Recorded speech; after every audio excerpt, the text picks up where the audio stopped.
Bismillahirrahmanirrahim. NOOR ALBI, babi na 16. Cikin girmamawa ta ce, "Ina barka da dawowa, Abba." Ruwa ya ɗauka ya fara sha kafin ya ajiye ya ɗago cikin natsuwa da kamewa. Ya yi mata kallo ɗaya da idanuwansa da suka kusa sanya ta zuba makaroni ɗin da ta ɗebo a 7 spoon cikin kwaf ɗin lemu. Yauwa barka ya school. Alhamdulillah ta furta ba tare da ta ɗago ba. Cin abincin suke yi kowa cikin natsuwa da sanyi. Ita ce ta fara gama tana ƙoƙarin tashi tsaye ta saci kallonsa. Ta ga baki ɗaya hankalinsa yana kan abincin da yake ci a natse, ba wani garaje. Tana barin ɗakin cin abincin ya ɗago fararen idanuwansa ya kalli ƙofar da ta fice, kafin ya ci gaba da cin nasa abincin. Bayan gama cin abincinsu sama ya haye kai tsaye MS Na'ima ko ɗakinta ta koma, saboda bacci take ji, yau ba za ta kai masa fira ba. Ga shi daman idan ya tafiya ba a damunsa saboda yana buƙatar hutawa da gajiya. Ita ma tana komawa ɗakinta ta ajiye wayar ta bakin gado, tare da zaunawa kan kujera tana runtse ido. Ta hau sauke ajiyar zuciya da sauke numfashi a jere. Tana sake tunatar da kanta babu wani abun, shi ɗin abbanta ne uban riƙonta, mijin mom ɗinta, don gashi nan shi ma bata ga alamar ma ya tuna wani abun da ya faru ba. Ya manta komai tas.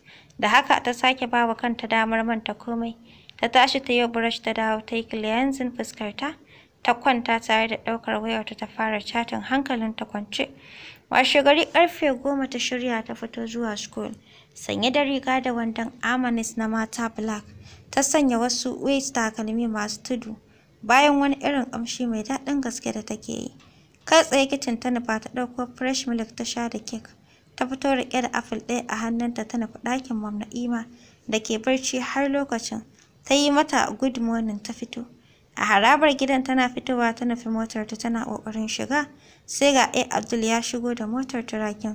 Da alama kuma turakin na ciki sun dawo wani guri da suka tafi tun da uwar safiya. Kallon ta yi daga saman ta zuwa ƙasa, ya tsaye da kallonsa kan bakinta da ke sanye da wani nude color lipstick. Ya ɗauke kai a natse tare da ci gaba da wayar da yake amsawa. Ita ma faɗawa motar ta yi ta tada ta ja ta bar gidan. Tana sane ta yi zaman ta gidan su Sofiya. Sai da ta ci abincin dare kafin ta dawo. Kuma Mom Na'ima ba ta wani damu da saka ido ko takurawa ba. Shi yasa duk abin da Laila ta yi ita a gurinta ba matsalar ta bane. Idan ma lalacewa ta yi matuƙar ba za ta yi shaye-shaye ba komai ma daidai ne. Wanka ta yi ta saka kayan barci ta yi kwanciyarta. Saboda gobe ne kawai ba ranar tafiyarsu ba. Gashi dole za ta faɗa wa Abba don ita Mom Na'ima tuni ta sanar da ita tafiyar. Ta san komai shine bata sani ba. Ko Mom ɗin ta sanar masa don ana ma buƙatar signing ɗinsa a takardun tafiyarta. Su ne take son sanar masa ta kuma ba sa ya sanya hannu. Washegari ba zuwa school saboda shirye-shiryen tafiyarta. Kimono ta ɗora kan sarki kayan barcin da ke jikinta. Ta fito da takardun a hannunta ta tafi dining. Cin breakfast da su don faɗa wa Abba. Tana shigowa room ɗin ko zama ba ta yi ba sai gashi ya shigo sanye da black Lawrence. Manyan idanuwansa a kanta ya yi mata kallo ɗaya. Mai ɗauka kai yana ƙarasawa kujerarsa ya zauna.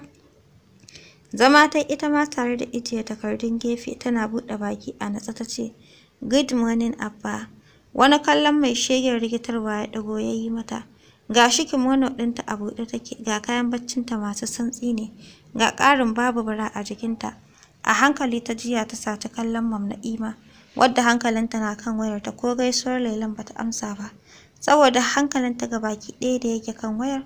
Sauke kanta ta yi tare da fara cin abincin, rabin hankalinta na kan kallon Mom Na'ima kaɗan-kaɗan.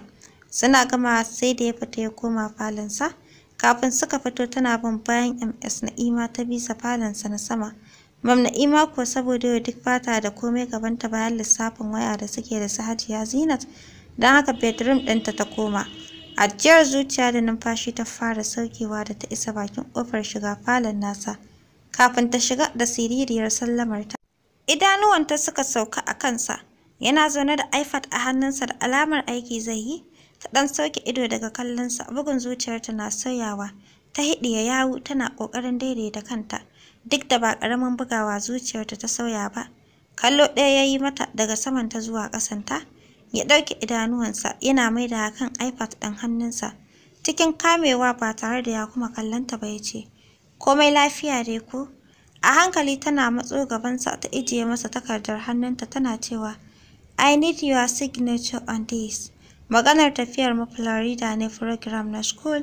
Na faɗa wa mom tuni ta ce na faɗa maka. Ƙamshin turaren da ke jikinta ya shiga hancinsa. Saboda matsowar da ta yi sosai ta ijiye masa takardar. Ya ɗan sauke numfashi yana ɗauke kansa kaɗan saboda gujewa fitina. Ya ɗauki takardar yana buɗewa ya ce, tsawon wata ɗaya za ki iya? Dan ɗagowa ta yi ta kalle sa kaɗan daidai ya ɗago yana kallonta. Jiran amsarta, idanuwanta suka shiga cikin fararen idanuwansa. Ta yi saurin ɗaga kujerar da yake kai. Hakan ya sake ba wa ƙamshinta damar shiga hancinsa sosai. Ya zuba a wuyanta da ke bayyana ido kafin ya yi kalle ta yana cewa, idan kin je Abdul will arrange inda za ki zauna. Ga shi nan a rubuce a nan number accommodation kowa zai zauna inda yake da. Gyaɗa kai ta a hankali tare da juyawa ta fice. Ba tare da ta tsaya ta amsa takardar ba ta ce thank you Abba. Ta juya ta fice da ɗan sauri saboda tsayuwar ta kusa gagararta. Barin fitar ta ko ƙofar bai ɗago ya bi da kallo ba. Ya ɗauki iPad ɗinsa yana ci gaba da abin da yake yi. Bedroom ɗinta ta koma ta haɗa dukkanin kayan tafiyarta. Cikin suitcases ta fito ta yi wanka ta saka kaya ta nufi kicin. Inda suka hau aikin abinci da su Cindi suna firar kewarta da za su yi. Da daddare ta so karɓar takardarta da ke hannun Abban saboda tafiyar sassafe za su yi. Gashi bai fito cin abinci ba. Daga ita sai MS Na'ima suka yi dina. Don haka ta sanarwa mom ɗin tana buƙatar takardar. Bayan ta koma ɗaki wanka ta sanya kayan barci da turare. Ta kama gashinta ta nufi ɗakin mom Na'ima ta zauna kan soba. Tare da janyo wayarta tana chatin tana jiran mom ɗin ta gama abin da take. Idan ta je gurinsa ta anso mata takardar. Wata doguwar silki rigar barci ce take jikin mom Na'ima. Sai wani irin ƙamshi take zubawa fuskar ta har lokacin kama da lipstick. Tana sake gyara gashinta duk don za ta gurin turakin kai masa fira. Ido Laila ta zuba mata hankalinta na rabuwa biyu daga chatin da take yi. Adon na mom ya yi yawa take ji a ranta, sai dai kuma ba huruminta ba ne. Don haka sai ta ɗauke kai daga kallon mom ɗin gaba ɗaya. Tana ƙoƙarin tattara hankalinta kan wayarta, sai dai hakan na neman gagara. Ta miƙe ta nufi ƙofa tana cewa, mom bari na je falo na jira ki akwai program ma da zan kalla a TV. Tana fitowa kicin ta fara zuwa ta ɗan sha ruwa a firij kafin ta dawo falon ta zauna. Lokacin mom ɗin ta fito ta haye sama. A can sama bayan zuwan MS Na'ima ta tarar da mamakin duniya. A lokacin da yau a karon farko da turaki da kansa ya janyo ta jikinsa ya rungume da kyau. Yana shaƙar ƙamshin jikinta. Idanuwanta da suke sauye a rufe yana matse ta a hankali cikin jikinsa. Mummunar faɗuwa gabanta ya cikin yanayi na mamaki mai girma da tsoro. Ta janye jikinta tana kallonsa da idanuwa a buɗe. Idanuwansa da ke cike da wani irin yanayin da zai iya raba mace da natsuwarta saboda buƙatuwa da shi da wannan idanuwa. Mai da kallonta ta yi kan kayan barcin da ke jikinsa. Riga da wando masu tsananin taushi farare tas. Ta ga yanayin jikinsa. Gabanta ya kuma faɗuwa da sauri ta ɗago ta kalle sa. Tana da baya cikin ɗimota da mamakin yaushe ya samu lafiya. Janyo ta ya kuma yi jikinsa. Yana ƙoƙarin zura hannayensa cikin rigarta. A kunnenta ya ɗora bakinsa ya sauke wani irin numfashi. Zai yi mata magana ta janye da sauri. Cikin shiga mummunan yanayin firgici. Don ba za ta yarda turaki ya fara haɗuwa da ita ba a yanda take yanzu ba shiri. Ba ta san ya samu lafiya ba, da babu abin da zai sa ba ta shirya ba. Ta yaya za ta bari wani abu ya shiga tsakaninsu a karon farko ya ji ta a yanda take? Ba za ta yarda ba, ko ta yaya za ta yi gyaran gaske kafin wani abin ya faru, don ko a burinta da buƙatar ta, turakin na sanin ta mace ba za ta bari ya kuma sanin wata macen ba. Juyawa ta yi tana gyara rigarta da tuni ya fara warware ɗaurinta. Saman tana ɗan sake murmushin yaƙe ta ce, I'm off. Bai ce komai ba, kallo ɗaya ya yi mata da kyau kafin ya ɗauke idanuwansa. Yana gyaɗa mata kai tare da wucewa bedroom ɗinsa ya shige. Ajiyar zuciya ta hau jerowa cikin tsananin firgici da samun kufatar da bai yi mata zuwan gaba ɗaya ba. Haka ma duk dole ta yi saurin ƙwacen kanta, saboda ba ta jin idan hannuwansa suka sauka cikin jikinta za ta iya ƙwace kanta, saboda tsananin buƙatar ta haɗuwa da shi. Hakan na faruwa za a iya samun matsala. Don kuwa ba lallai ya iya tsayawa a kanta ita ɗaya ba tunda ba lallai ya samu gamsuwa a karon farkon ba.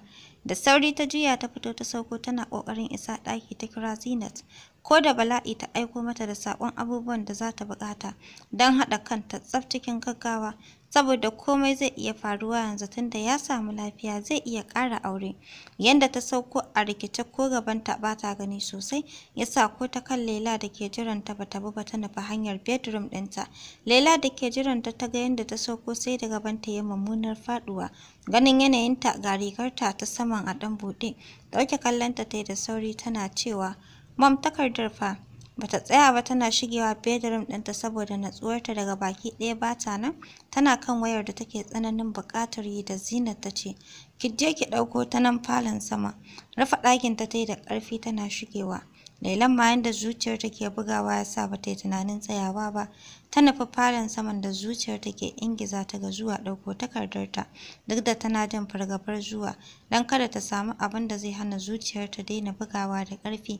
Sai dai haka nan ta tafi. Tana shiga falon ba kowa sai dai ƙafar bedroom ɗinsa a buɗe take. Ta ɗauke kallonta daga kallon gurin. Ta nufi inda ta ga takardar. Ta kai hannu za ta ɗauka ta ji tsayuwar mutum a bayanta. Bata juyo ba saboda ƙamshin siyasa ta kasa waiwayowa ta kalle sa. Hakanan zuciyar ta ke hana waiwayowa saboda kada ta ga wani abun daban kamar yadda ta gani a jikin Mom Na'ima. Ba tsammani hannuwansa masu taushi ta ji sun zuro ta bayanta zuwa kan shafaffen cikinta da ke cikin kayan barcinta. Ta runtse idanuwanta tana hiɗiye wani yawun da ya tsaya mata a maƙoshi tun ɗazu ba tare da ta yi wani ƙwaƙƙwaran motsi ba. Bayanta ya haɗe da ƙirjinsa yana zura kansa cikin wuyanta, inda ya yi wa ƙamshin jikinta kyakkyawar shaƙa. Yana rufe ido cikin wani mayuwacin yanayin da ya sanya shi birkito ta gaba ɗaya. Ya kalli fuskarta da jajayen idanuwansa, yana kamo wuyanta da hannayensa, ya janyo fuskarta gare sa a haukace. Ya haɗa bakinsu tare da cira ta sama ya manna jikin bango. Duk yadda take tunanin za ta iya hana abin da ke shirin sake faruwa ya faru, ba ta jin za ta iya ɗin, don babu inda baya yamutsawa a jikinta, cikin wani irin salon da ya girma tunaninta. Kanta ga baki ɗaya ya kasa ɗauka. Ta buɗe idanuwanta da suke a matuƙar tsorace da firgici. Ta kalli fuskarsa da ke bayyanar da zallar buƙatuwa. Ɗauke ta yi cak suka nufi bedroom ɗinsa. Bayan ya yi watsi da duk suturar da ta zo da ita a jikinta, falon ya shige da ita ko ƙofar ɗakin ba a samu damar rufewa ba. Inda komai ke gudana ya sake gigita ƙaramar ƙwaƙwalwarta, don kuwa wani rot romance ne yake faruwa a ɗakin, musamman a gadon har da flowers da ke kan gadon sai da ya watso su ƙasa duka. Ya zama duk faɗi da girman gadon daga shi sai ita ne a kai. Yana cakuɗa kwanyar kanta da ke ɗan juyewa da tsananin azaba, da wani halin da yake sanya tana jin sa ko'ina a gangar jiki da jinin da ke gudana a jikinta. Wanka ya fito ɗaure da tola a ƙugunsa. Farar fatarsa na sheƙi cikin hasken da ke ɗakin da ke kunne. Idanuwansa da basu gama komawa yadda suke ba ya zuba wa farar fatar wuyanta zuwa fuskarta da suke buɗe daga farin dabet ɗin da take rufe a cikinsa. Idanuwanta a lamshe tana jin idanuwansa a kanta, amma ta kasa iya buɗe idanuwanta, sai ma motsawa ta yi a hankali tare da sake jan dabet tana rufe ƙirjinta da ya jajir saboda cakuɗar da ta sha. Ba zato ta ji ya zauna bakin gadon tare da kai hannuwansa biyu duka, ya janyo ta ya zaunar da ita, sai dai ba za ta iya zaman ba saboda raɗaɗin da take ciki. Ta buɗe idanuwanta da ɗan sauri cikin azaba, ba tare da ta sani ba ta kalle sa, shi ma itan yake kalla, wani abin na kuma fisgarsa komawa gare ta, sai dai yana kwantirolin kansa ta hanyar dannewa. Ta zame tana ƙoƙarin saukowa ya miƙe tsaye da ita a jikinsa. Bai ce komai ba sai toilet da ya koma da ita. Tana jin lokacin da ya sakar musu ruwa yana riƙe da ita, saboda ya lura last time da tana da matsalar tsoron ruwa, shi ya sa ya tsaya shuwa ɗin da ita. Tana jikinsa har sai da jikinsa duk ya yi ɗumi da ruwan da ke zuba a kansu. Ya san ta samu ɗan ƙarfi. Lokacin sai ya sake ta tare da kallon hannuwanta da ke rufe da ƙirjinta.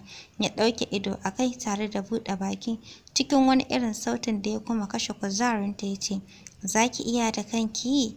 Kasa magana ta sai ɗagowa ta a hankali. Ta zuba masa manyan idanuwanta don kallon bakin da ya maganar. Don kuwa sautin muryar sam wani sautin ne na daban. Shi ma zuba mata nasa idanuwan yayi.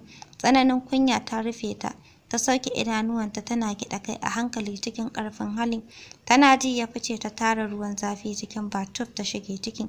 tana runtse ido cikin wani irin mummunan hali na tsananin ciwon da take ji na ratsa ta. Ɗaure da tawul ɗinta fari ƙal ta fito, kanta na tsiyayar ruwan da ke sake nauyaya kunyarta da tsananta mata azabar ciwon da take ciki. Tana fitowa ta kasa ƙarasowa tsakiyar ɗakin, ganinsa tsaye. Gabaki ɗaya ƙamshinsa ya ƙarasa birkita ɗakin da sanyin AC ya cika. Ƙasan ɗakin ta kalla ta ga yadda komai na gadon kusan an watso shi ƙasa. Da sauri ta ɗauke kai tare da nufar ƙofa tana takawa a wahalce da ƙarfin hali. Tana ɗora hannu kan handle za ta buɗe, na riƙo hannunta da ya sauka kan handle ɗin. Sai a lokacin ta fara jin wani shock na haɗuwar jikinsu. Ta rintsa ido ba tare da ta juyo ba ko motsawa ba. Bakinsa ta ji daidai kunnenta, a hankali ya furta, "Za ki iya fita a hakan?" Tsigar jikinta ne suka tashi baki ɗaya, saboda yadda ya yi maganar. Ta sake rintsa ido tana ƙanƙama hannun ƙofar da hannunta ke kai.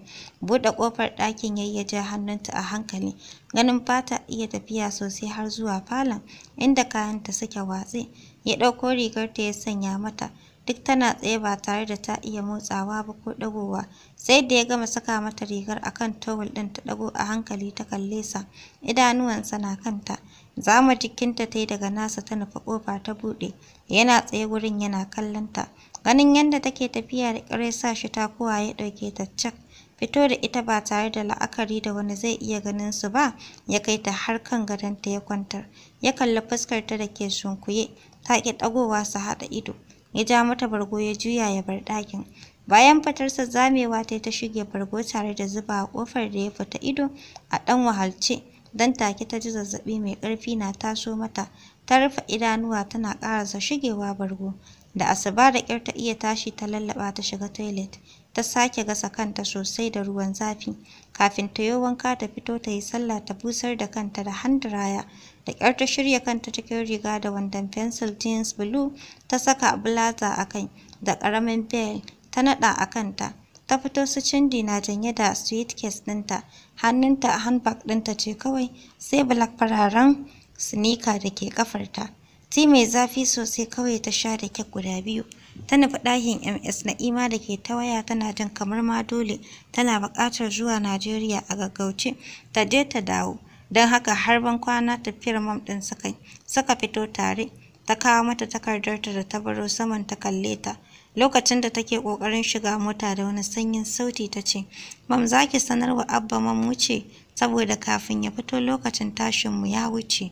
Gyaɗa mata kai ta yi cikin kulawa da 'yar ƙaramar magana ta ce, "Daga can ki samo min babbar tsaraba saurayi ko miji, don na ga anan ba ki da alamar yin ko ɗaya." Murmushin rashin abin faɗa take ƙoƙarin saki. Idanuwanta suka sauka kan wanda ke fitowa. Ƙwarjininsa ya cika idanuwanta da bakinta. Ta kasa faɗar abin da za ta faɗa. Ta ɗauke kanta tana maidawa kan MS Na'ima ta ce, "Good morning, barka da fitowa." Kallon ta ya kafin ya kalli MS Na'ima da ta dawo wurinsa, tare da riƙo hannunsa cikin nata tana cewa, "Good morning, Turaki." Amsawa yana ɗaga wayarsa da hannu ɗaya ya ɗora a kunne yana amsa kiran da ya shigo wayarsa. Ya zara hannunsa a hankali tare da kallon Lailan da ta ɗauke kai. Tana ƙoƙarin shigewa mota kai tsaye ya ce, Abdul zai kira wanda zai ɗauke ki da kun isa. Har ya gota su a hankali ya furta, "Ki kula." Ita kaɗai ta iya jin kalmar. Shi dai bata bi bayansa da kallo ba, har ya shige mota suka fice da Abdul, saboda mam Na'ima da ke gurin. Jiyawa ta faɗa mota ita ma tun tsayuwar ta ishe ta. Jiri-jiri take kamar ji saboda zazzaɓi tun daren jiyan da take yi tare da shi. Suna isa gidan su Sofiya ta shirya ita kawai take jira dama. Suka ɗunguma zuwa airport, inda sauran 'yan tafiyar suke can. Suna isa ba jimawa suka ɗaga. Ko da suka isa Florida zazzaɓi ne sosai a jikinta. Haka ta lallaɓa suka isa gidan step sister ɗin Sofiya. Suna isa ta kwanta don gaɓoɓin jikinta baki ɗaya ciwo suke yi. Bacci ta mai nauyi sai yamma sosai ta tashi. Lokacin zazzaɓin ya faɗa mata. Ta yi wanka da ruwan ɗumi ta yi sallah kafin ta shirya ta fito. Sanye da half gown da doguwar sock har cinya da cardigan. Tea Aunty Siya ta haɗa mata. ta bata tare da maganin zazzabin da yake nasce. Sai da ta yi mintuna da shan tea ɗin suka nufi ɗan dainin ɗin gidan mai kujeru 4 suka ci abinci saboda mijinta baya ƙasar, ya je gida Nijar ba yanzu zai dawo ba. Wanda zai ɗauke ta ya kira ta kusan sau 3 tana barci ba ta ɗaga ba, dole ta kira sa don kada ya kira abban ya faɗa masa. Ta sanar da shi ya bari sai gobe ya zo ya ɗauke ta, saboda ba ta jin daɗi yau ɗin. A nan ta kwana gidan, washegarin ma a nan ta wuni sai yamma ta kira sa ya zo ya ɗauke ta. Tare da Sofiya suka tafi zuwa apartment ɗin da aka kama mata. 2 bedroom ne sai falo da toilet, komai na gidan ya gama tsaruwa yadda za ta ji daɗin zaman garin, fiye ma da yadda ta yi tunani, don kuwa da gani gidan ba ƙaramin kuɗi aka biya ba aka kama mata shi, da dukkanin kayan cikin da aka zuba mata sabbi. Bayan tafiyar wanda ya kawo su kayan da Sofiya ta jera mata a closet, ita tana kwance tana waya da Anty Sa'ada, har lokacin da ya ba wani ƙarfi a jikinta. Sofiya ta yi musu oda na wasu abubuwan abinci. Ba jimawa aka kawo musu, ta gasa musu bread suka ci da kwai da hot milk. Sallar isha kawai Lailan ta yi ta kwanta barci ya gaba da ita. Sai da suka kwana 2 a Floridan tana fama da zazzabin da ta zo da shi kafin ta samu warwarewa. Bayan magungunan da ta samu gurin Anty Siya, ta sha suka fara fita zuwa abin da ya kawo su, wanda kullum da ƙarfe 10 suke shiga su fito 12. Daga nan sai su koma gidanta ko kuma gidan Anty Siya, dan ma bata cika zama ba gida tana asibiti koyaushe. Hakan yasa suka fara yawon shoppings da guraren bude ido a garin, tunda ba su da wani abin yi da sun fito class ɗin program nasu. Kwanan su 10 a garin suka saba da garin sosai, musamman da yake cikin abokan tafiyarsu akwai 'yar garin, kuma suna shiri sosai da Laila. Gashi tana da mota, nan suka rinka yawo kala-kala. Yau Pleasure Beach suka je suka shiga water ride, da ƙyar ta iya shiga saboda tsoronta da ruwa, amma su Sofiya suka tilasta. Don haka tana shiga bata jima ba ta fito kan tana juyawa, ta nema guri ta zauna. Sai da suka gama suka fito suka nufa sinima. A can suka ƙarasa wurin suka kamo hanyar dawowa gida. Gidan Anty Siya suka nufa. Suna shiga ko tsakiyar falon bata gama kai ba ta tsaya cak. Jaran da take ji tun fitowar ta tare tana daurewa ya ɗibe ta, ta yi gefe ta zube idanuwan tana rufewa. Kiran sunanta Sofiya ta yi tare da yowa kanta, da sauri tana ƙwala kiran Anty Siya da ke shirin fita zuwa asibiti. Da mamakin kiran Anty Siya ta fito tana ganin Laila a kwance, da sauri ta taho tana cewa, "Me ya same ta?" "I don't know." Ruwa Anty Siya ta nufa firij ta ɗauko da sauri. Ta dawo tana ƙoƙarin buɗe robar ruwan, idanuwanta ya sauka kan jinin da ke biyo gefen Lailan ta ƙarƙashinta, yana gangarowa. Ta saki robar hannunta da sauri tare da faɗar, "Is she pregnant, Sofiya?" Da mamaki mai tsananin girma kan fuskar ta ƙarasa tambayar Sofiya hakan. Sai a lokacin Sofiya ta lura da jinin. Ta kalli Lailan da sauri wadda idanuwanta ke rufe da alama ta so me ta ce, "She can't be pregnant, aunty. Ba ta da ko saurayi fa bare wani abin ne daban. Just do something, Anty Siya." Da sauri ta je ta ɗaga wayarta ta kira motar asibiti tare da dawowa. Ta kama hannun Lailan tana jin pulse ɗinta. Ta sake kallon fuskar Lailan ta buɗe tafukan hannunta. Ta duba cike da mamaki ta miƙe. Tana sintirin jiran motar asibitin, saboda ta tabbata insha Allahu Laila is having a miscarriage. Ko da motar asibitin ta zo hankali tashi suka kwashe ta zuwa asibiti. Lokacin Safiya ta kira wayar Mam Na'ima ya fi sau nawa baya shiga, saboda ranar ta wuce Najeriya. Shiga tashin hankali Safiya ta yi, saboda bata san waye za ta kira ba, kuma ta sanar bayan Mam Na'ima sai abban Laila wanda take jin shakkar kiransa, saboda tsoron idan cikin ne da gaske kar ya zo ya ji ta jawa Lailan fitina a gida. Don haka ta daure bata kira sa ba, ta fara kai da kawon jiran ganin Lailan ta fara samuwa tukunna. Anty Siya ta yi mamaki miscarriage a jikin Laila, sai dai saboda yanda ya zo mata da matsala ya sa bata tsaya wannan ba. Aka dukufa ganin bata galabaita sosai ba, saboda cikin duka bai fi sati 3 ba. Don haka dole Safiya ta kira abban ganin jikin ya zo da Laila da wuya. Abdul ta kira ta sanar masa suna asibiti Laila ba ta da lafiya. Shiru yayi bayan ya gama jin abin da ta fara. Ta ɗago ta saci kallon Turaki da ke zaune cikin navy blue lauren Captain Suite. Fuskarsa sai sheki yake yi da alama yana cikin natsuwa. Dan gyara necktie ɗin wuyan sai tare da iPad ɗin da ke hannunsa. Turakin ya kalle sa ganin magana yake son faɗa ya ɗauki ido a kansa, alamar yana jin sa. MS Laila na asibiti ba ta da lafiya. Da alama kamar sosai ne saboda ƙawarta da ta kira akwai sautin kuka a tare da ita.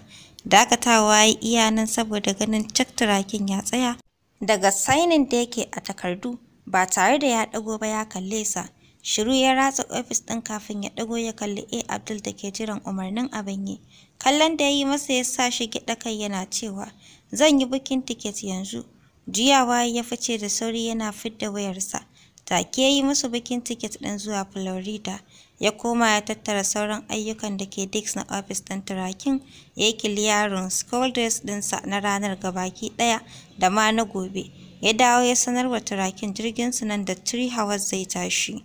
Sai cikin dare ta farka idanuwanta jajir sun mata nauyi, haka ma jikinta ba ƙarfi ko kaɗan. Ta waiwaya gefenta a hankali ta ga Sofiya zaune, tana riƙe da hannunta ɗaya. Idanuwa sun ɗan sauya alamar har da kuka ta yi. Ta lamshe ido hawayen da ke ciki suka gangaro gefen fuskarta. Tana ji a hankali Sofiya ta ce, Laila, you had a miscarriage. Wani irin kukan da bata so zuwansa ba ne ba ya taho mata. Cikin ƙaramin sauti da rashin kuzarin jiki na tsoro da damuwar da bata san ta halin da take ciki ko kunyar kanta da ta su Sofiya ɗin ba. Rarrashinta Sofiya ta hauyi har Antisiya ta shigo ɗakin riƙe da result ɗin scanning ɗin da aka yi mata na tabbatar da cikin ya fice baki ɗaya ba wata matsala. Kallon Laila ta yi tare da ijiye folder da scan ɗin yake ciki. Tana haɗa mata sauran allurar da za ta yi mata. Ta kalli Sofiya tana cewa ta zuba wa Laila ruwan zafi ta sha. Allura ta yi mata tare da bata magani bayan ta sha ruwan zafin. Kama ta anti ɗin ta yi. Ta kai ta toilet ɗin da ke ɗakin. Ta yi wanka da ruwan zafi sosai. Ta gasso jikinta sai ta ji ta ɗan ji jikin ya ɗan saki kaɗan. Ta fito da taimakon Sofiya. Ta sanya riga da wando masu kauri sosai da hular sanyi. Ta koma ta kwanta. Suka lallaɓe ta, take bacci ya ɗauke ta. Tana sauke ajiyar zuciyar kukan da ta sha. Mahi saurare bari mu dakata.